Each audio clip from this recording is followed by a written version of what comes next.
جو آل محمد کی محبت میں دنیا سے گیا وہ شہادت کی موت مرا۔ اہل بیت اسوہ نور ہے۔ رسول اللہ صلی اللہ علیہ وسلم نے فرمایا، جامع ترمذی میں فرمایا، سیاہ ستہ کی روایت ہے، دو وزنی چیزیں تمہارے بیچ چھوڑ کر جا رہا ہوں، انہیں تھام لوگے؟ تو فرمایا کون سی دو چیزیں؟ فرمایا ایک اللہ کی کتاب دے کر جا رہا ہوں اور دوسرا اپنا خاندان دے کر جا رہا ہوں۔ اہل بیت نبوت کو تھامے رہو گے۔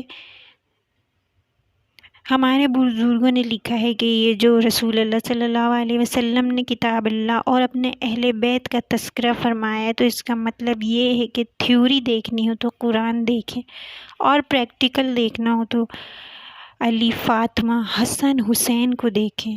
نبی کریم صلی اللہ علیہ وسلم کے اہل بیت مینارۂ نور ہیں، اور ان کی محبت، ان کی سیرت، بہت خوبصورت لوگ ہیں یہ، جنہیں نبی پاک صلی اللہ علیہ وسلم نے خود تراشا۔ ان کی سیرت میں جو رنگ آپ نے بھرے ہیں وہ خود بھرے۔ ان کی ایک ایک بات کا خیال رکھنا۔ حضور صلی اللہ علیہ وسلم نے انہیں اپنی صحبت، خود اپنی صحبت عطا کی ہے۔ حضور صلی اللہ علیہ وسلم نے ان کی تربیت پر توجہ دی ہے، اور پھر سیدہ فاطمہ زہرا رضی اللہ تعالیٰ عنہا نے اپنے بچوں کو تراشا، ان کی تربیت کی۔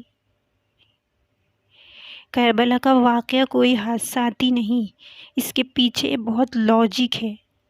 مسلسل 3 دن کھانا نہ کھانا اور بھوکا رہنا، 3 دن کی بھوک اور پیاس۔ اگر رمضان میں ایک دن روزہ رکھتے ہیں ہم تو شام تک پریشان ہو جاتے ہیں، اور یہاں 3 دن کی بھوک پیاس، یہ کوئی آسان ہے؟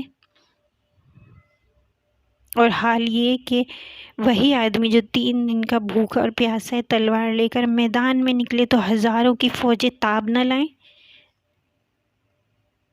علی کا گھر بھی وہ گھر ہے کہ علی کے گھر کا ہر بچہ شیر خدا معلوم ہوتا ہے، ڈٹ جانا تھا۔ امام حسین رضی اللہ تعالیٰ عنہ نے سجدے میں شہادت، اور آپ نے نیزے کی نوک پر بھی تلاوت جاری رکھی، اور پھر حضرت زینب رضی اللہ تعالیٰ عنہ کا خطبہ یزید کے دربار میں جبریل امی بول رہے ہوں جیسے، حکمت کے گوہر رول رہے ہوں جیسے، دربار دمشق میں سیدہ زینب کا خطاب منبر پر علی بول رہے ہوں جیسے۔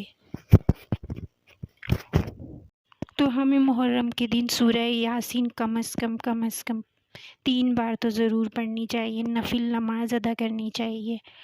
اور جن لوگوں نے روزے رکھے ہیں، بے شک یہ فرض نہیں ہے لیکن نفلی روزے ہیں، تو یہ روزے رکھے ہیں تو اچھا کیا، لیکن ہمیں محرم کے دن نفل نماز اور قرآن پاک کی تلاوت کا اہتمام کرنا چاہیے۔ اللہ تعالی ہمیں یہ کرنے کی توفیق عطا فرمائے، آمین۔